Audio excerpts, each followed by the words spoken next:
This episode is brought to you by Promensal. When we go into periods of time where we're not eating, we repair our whole metabolic system and we make our cells insulin sensitive. We lovingly encourage our bodies to go find the extra glucose and hormones and toxins it's stored in fat years ago. Welcome to Thriving in Menopause, brought to you by Prevention Magazine. I'm Zoe Mernier, the editor of Prevention. Thank you for joining me for episode 5 of season 9.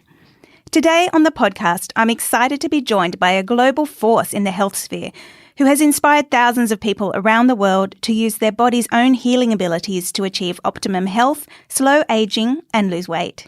In her books Fast Like a Girl and The Menopause Reset, she explains how we can use fasting, nutrition, and lifestyle changes to help conquer our menopause symptoms, prevent disease, and combat the dreaded menopausal weight gain. Dr Mindy Pelz, hello and welcome. It's a great honor to have you here. Oh, thank you. It's really nice to be here. I appreciate the invitation. Okay, so let's start by talking about what is going on within our bodies during these perimenopausal years that leads to, well, a whole range of symptoms, but most specifically weight gain. Yeah, right. Let's cut to the chase, right? Exactly. That's what I heard of that. I think what the big picture idea that I want to get across to women is that at about 40, your ovaries literally start to go into retirement. They start to wind down. And as they wind down, you start losing 3 really key sex hormones: estrogen, progesterone, and testosterone. And it's in this loss of hormones that all the symptoms start to appear. Estrogen being the most prominent, estradiol, one type of estrogen specifically is what we lose. And estradiol actually will stimulate every single organ system in the body. Mm-hmm. So as you move into those perimenopausal years and estradiol is going away, you start to lose brain function. You start to become more insulin resistant. You lose collagen, which is why we start to wrinkle. You get your temperature changes, which is why you get hot flashes. Aches and pains kick in because estrogen actually stimulates the musculoskeletal system. So it's a massive, massive loss, and it really requires a massive lifestyle change. And if you make that lifestyle change, then the ride is much, much smoother. So I think the big aha is you are neurochemically changing. And if your lifestyle changes with it, then the ride is much easier. Yeah, absolutely. So we'll get to more of the actual nutrition side later, but let's focus on fasting. So what is the science behind fasting and how can it assist with these issues that we're experiencing? Yeah, so just assume that as estrogen goes down, you become more insulin resistant, bottom line. So the same meal you're eating at 45 might have worked for you at 35, but it's making you gain weight at 45 because of this hormonal change. All the research is showing is that the absolute best way to become insulin sensitive, again, is through intermittent fasting. And this part is for both in men and women. When we go into periods of time where we're not eating, we repair our whole metabolic system and we make our cells insulin sensitive. We lovingly encourage our bodies to go find the extra glucose and hormones and toxins it's stored in fat years ago. And that all can happen by, instead of looking at your day as you get up, you eat 6 meals a day, you eat before bed, you go to bed. Can you look at, there is an eating window and there is a fasting window. And if the longer you open up this fasting window, the more the body will start to prime this insulin system and you will become insulin sensitive again. Yeah. So, because when you talk about intermittent fasting, you mean, going for a period without food, because sometimes there's certain ones where it's like only eating a certain amount of calories in a day, but that's not really what you're talking about here. Yeah. The key is that you're not having your blood sugar raise. If you go a certain period of time and your blood sugar doesn't raise, then your body switches over to a whole nother energy system. Absolutely. Yeah. So obviously much has been said and written about intermittent fasting, but you've delved much deeper into fasting for women and why it needs to be different than it is for men, specifically in terms of tailoring it to our hormones and our menstrual cycle. So can you explain why that's so important? Yeah, I think the best way I can explain how I stumbled upon all of this is that I was intermittent fasting in my early 40s myself. And within a couple of years of really enjoying how well I was feeling with fasting, I was losing weight. My brain clarity was great. My hot flashes were going away.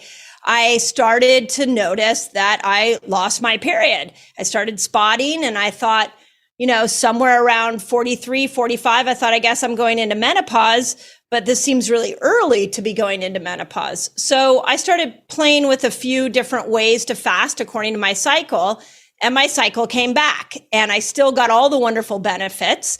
And so I started scouring for research on women. And unfortunately, we don't have a lot of research on women. We only have a handful.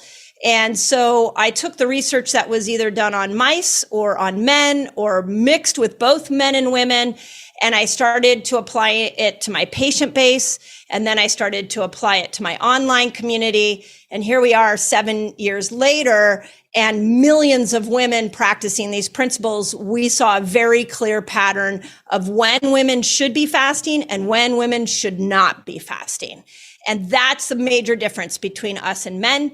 Men can do a lot better fasting pretty much all the time with an occasional change. Women, we need to fast according to where we are hormonally. Yeah, because you can actually find that you have other things like hair loss or actually gaining weight if you're focused on doing it exactly the same way in the same manner. So can you just, I know it's quite involved, but can you touch briefly on how this works throughout the cycle? And I guess then for women who are, whose cycles are all over the place, I guess. Yeah, let's start with just a normal cycle, and then there's so many differences in the cycle. It's crazy. But anyway, so day 1 is the day we bleed. And usually from day 1 to day 10, your body's building estrogen. So first couple of days when we're bleeding, that's a time that our hormones are very low. Within 2 to 3 days, the body starts building estrogen.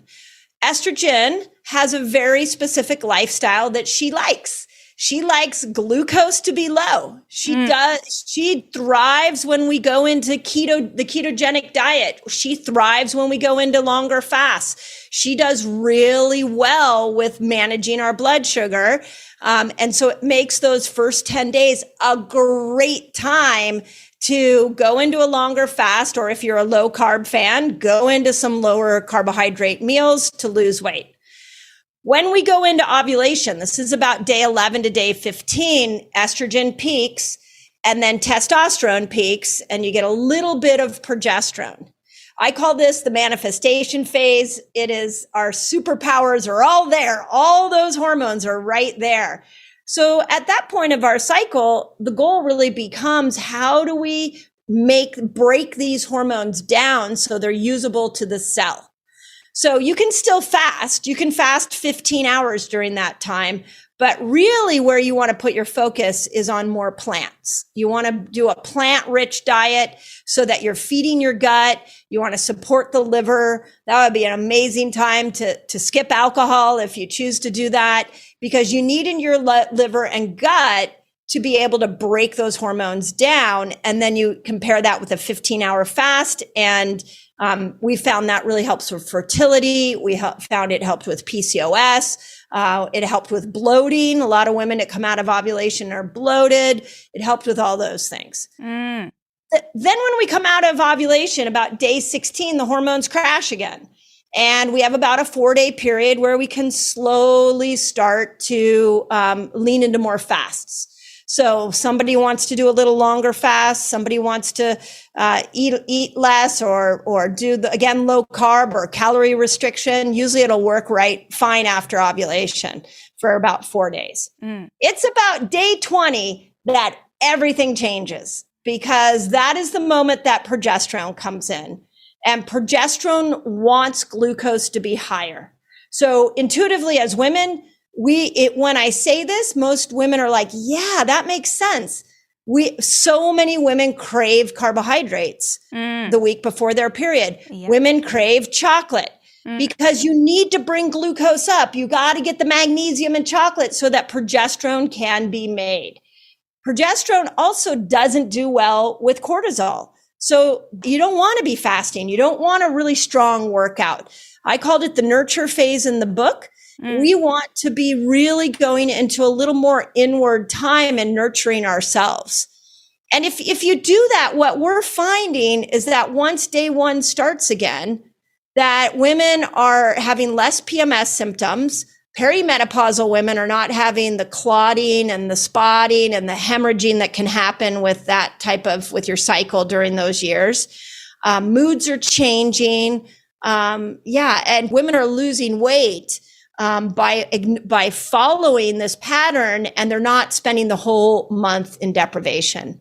And that's what we saw across hundreds of thousands of women. So what about if someone is having quite irregular cycles, or how would they sort of go about adhering to those principles? Yeah, it's a tough one.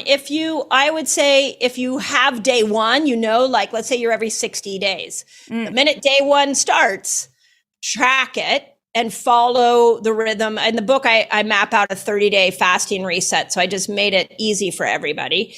So you could do that 30-day, or you could follow the pattern that I just talked about.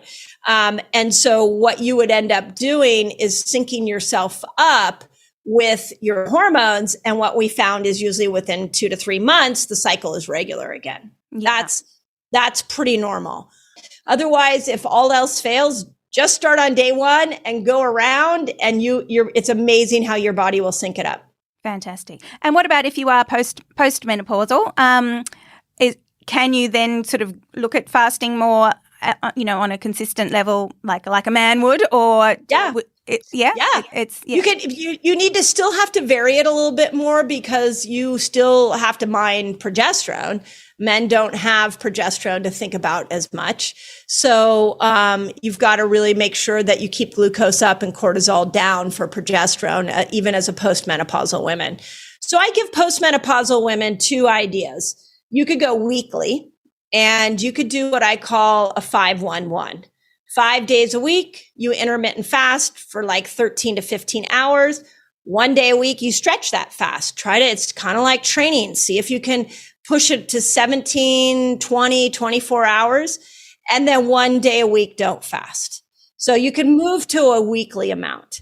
Otherwise, you could do monthly. You just don't have anything to time it to. You would just go 30 days. So in the book, again, the 30-day fasting reset would be perfect for a postmenopausal woman. She would just start on day one. Yeah, indeed. We'll be right back after this. Perimenopause can actually start in your 40s.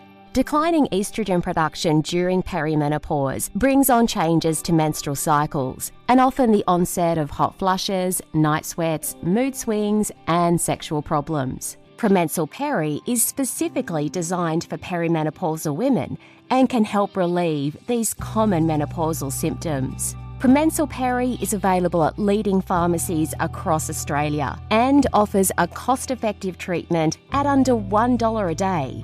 When things start to change, try Promensal Peri. Always read the label and follow the directions for use. Okay, we're back. Now, I know that you've also, in your book, you explore different lengths of fasts and how each different length of fast can help you achieve different results. For example, certain lengths are good for weight loss, others are good for autophagy and repairing the body. Can you talk a little bit about the different types of fasting lengths that are out there? Yeah, the way to look at fasting is it's not a diet, it's a healing state you put your body in. So very much like sleeping, when we sleep, that's a healing state we put our body in. So what the research shows is that the longer you stay in this fasted window, the more healing happens. And I think of it like switches, like you're turning on different healing switches. So at like 13 to 15 hours, and I will say that one of the best studies that was ever done on women was done on women recovering from breast cancer. This was a study that looked at over 3,000 women. It was a very large study.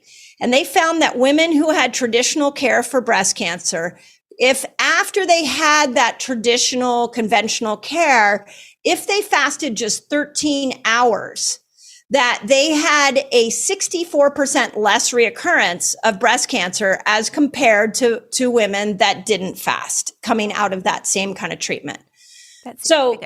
It's pretty cool, right? Yeah. So at 13 hours, you're cleaning up that metabolic system. You're getting more growth hormone. You're seeing your body making ketones, which is a byproduct of burning fat. Inflammation comes down. There's a lot that can happen in those shorter time period. Once you get to 17 hours, we see something called autophagy kick in. And autophagy is where the cells say to themselves, okay, there's no food coming in. There's no nutrients coming in. We better become a healthier cell. So the intelligence inside the cell starts to repair itself. It starts to get rid of any cells that might be cancer cells or bad cells. It pushes those out. And it will keep doing that until autophagy will continue until you eat. So, which then leads me to my next level, which is at 24 hours. The research shows that intestinal stem cells get secreted in the body. So these are cells that repair all the inner lining of the body. So this is anybody who's got a leaky gut or SIBO, which is small intestinal bacterial overgrowth. This is a person that has candida, any kind of gut issue. An occasional 24-hour fast starts to repair that by your body secreting its own stem cells, which are reparative cells. Stem cells are cells that can repair anything. And these cells go and repair the intestinal lining. Then at 36 hours, we get, I called it the fat burner fast. It's where your body will go find that stubborn fat that you haven't been able to work out enough to get rid of or diet enough to get rid of. You'll start to see that if you throw some 36-hour fasts at it, that the body starts to find that fat and burn it. At 48 hours, we see the whole dopamine system reset and new dopamine receptor sites will emerge. So anybody who's dealing with some mood disorders or emotional eating, a lot of that can start to be repaired at 48. And then the last one is 72 hours where the whole immune system gets rebooted and you get systemic stem cells.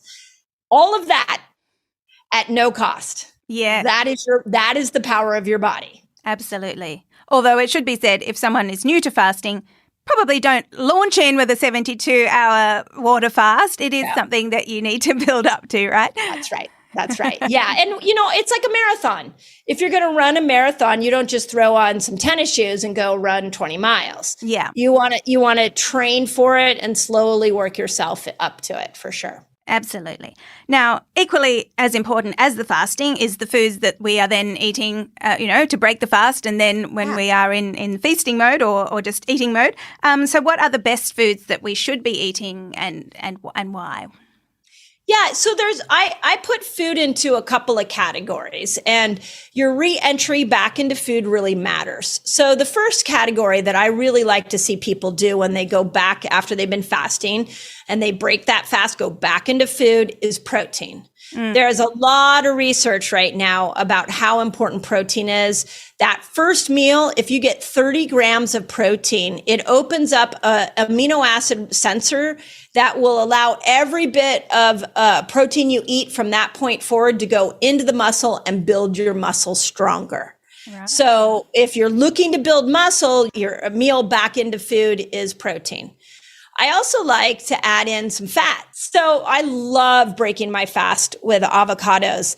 Fat will put the brakes on blood sugar. So what we found is a lot of people would boomerang back into food. So they'd go 24 hours, they'd be watching the clock, and all of a sudden they'd be like, oh my gosh, it's time to eat. And then they would just eat way too much. Yeah. So if I had them do an avocado and do some kind of fat, it seemed to curb their appetite quicker, and they weren't as hungry and wanting to eat everything. So I like fat. And then the third one is what I call the 3 Ps, which is how we feed our microbiome. It's polyphenol, probiotic, and prebiotic foods. These are your sauerkrauts, your kimchis, your nuts, your seeds, your berries, your fibrous foods, your, everything, all the lettuces. Those really matter. So as long as you go back into food with one of those three things or all of those three things, you'll be in good shape. Yeah. And what about foods to avoid and or to avoid drinking? Because I know that alcohol is one of them. Don't break your fast with alcohol. Yeah, no, that's not going to be pretty. Let me tell you, it's gonna go straight to your head, and your poor liver is making ketones, and all of a sudden now it's like, what's going on here? Definitely alcohol is hard on the liver, and your liver is the fat burning organ, and it's what's going to make ketones. So everything in moderation is the way I look at that. Yeah. I think the most harmful ingredient that really makes a fasting lifestyle hard are the bad oils. So these are your canola, your cottonseed, your corn. They're inflammatory oils. They make us insulin resistant. In the book, I list them all out. But I think that's probably the most harmful. And then the one that will stimulate your appetite the most are your refined processed flours and sugars. The minute your body gets them, you get a little dopamine hit, your blood sugar spikes.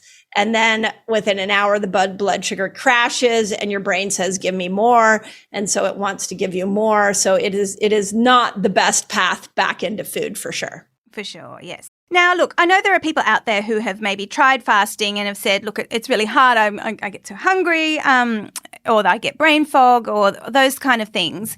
And, one of the reassuring things that you talk about is that really, if done right, fasting should be, quite effortless. You get very much used to it. So what advice do you kind of have for people who have maybe tried it before and where they've maybe gone wrong in their approach?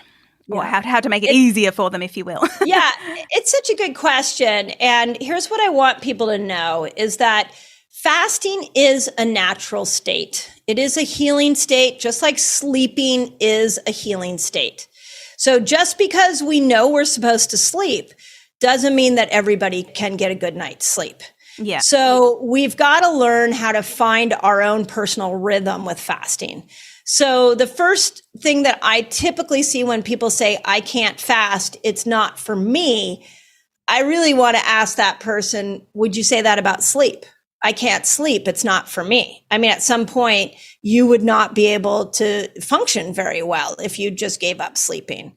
Well, when we look at the obesity rates, when we look at the metabolic challenges that the world has now, is that we start to see that we've got to put our body, our metabolic system in periods of rest. And you're just going to have to learn to train that. So if it's 8 hours and you're getting dizzy, you're hangry, you just have to train yourself. So maybe you go 8 hours, you break your fast, and the next day you go 8 hours and 15 minutes.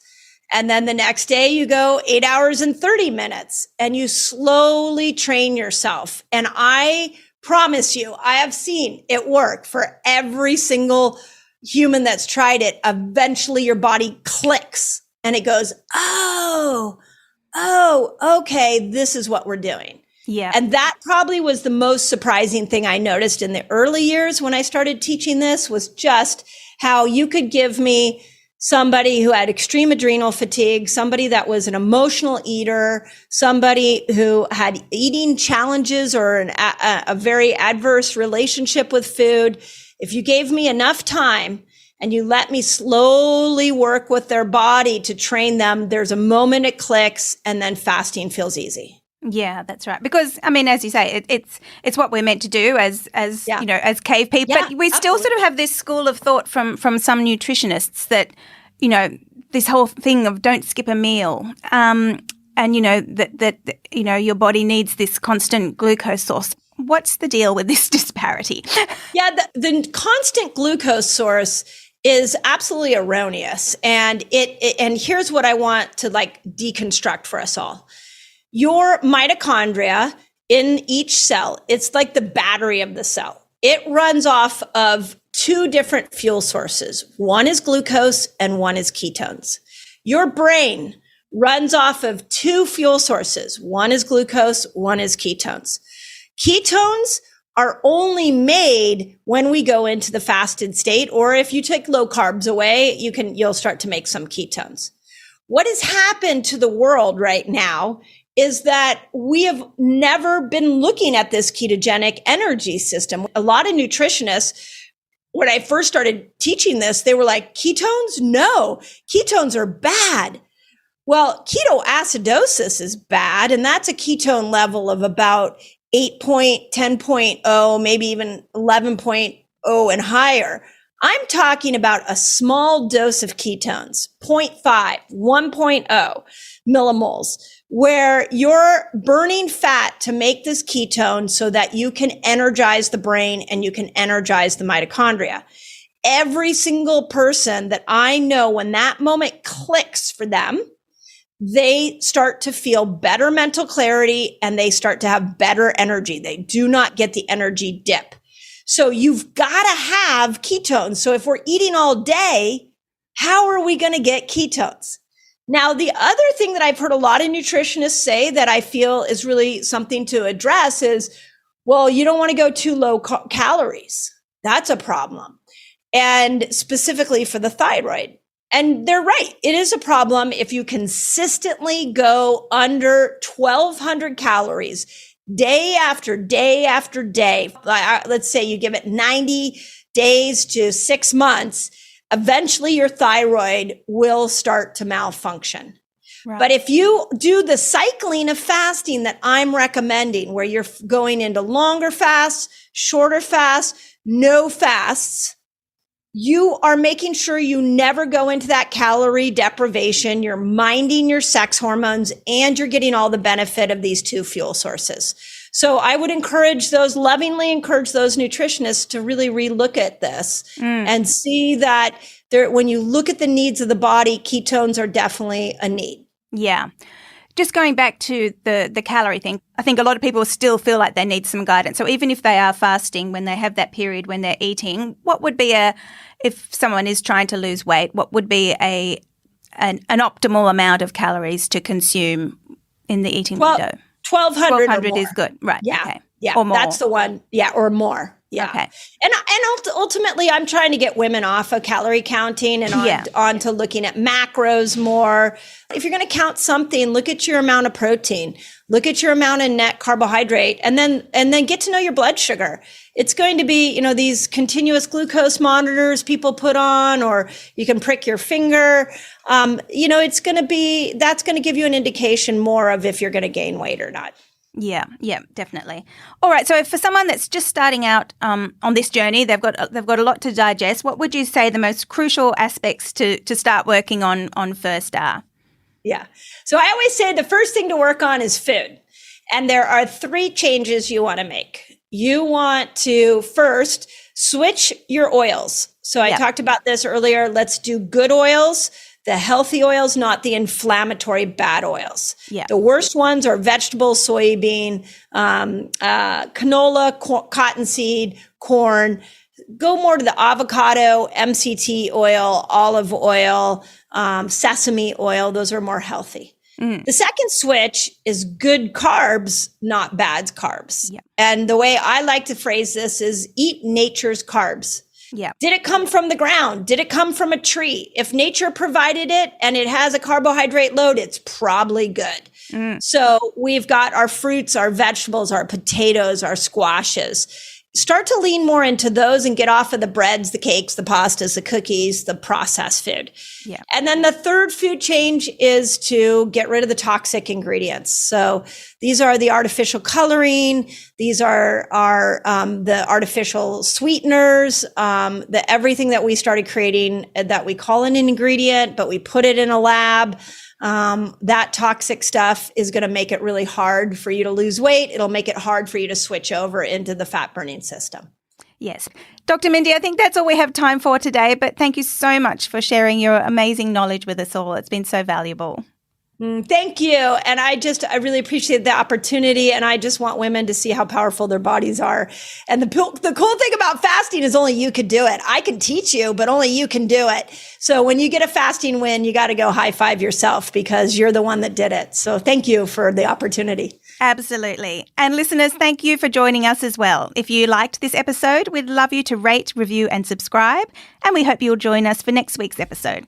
Meanwhile, for more information about living your best life at midlife, pick up a copy of Prevention Magazine. I'm Zoe Mernier. See you next time.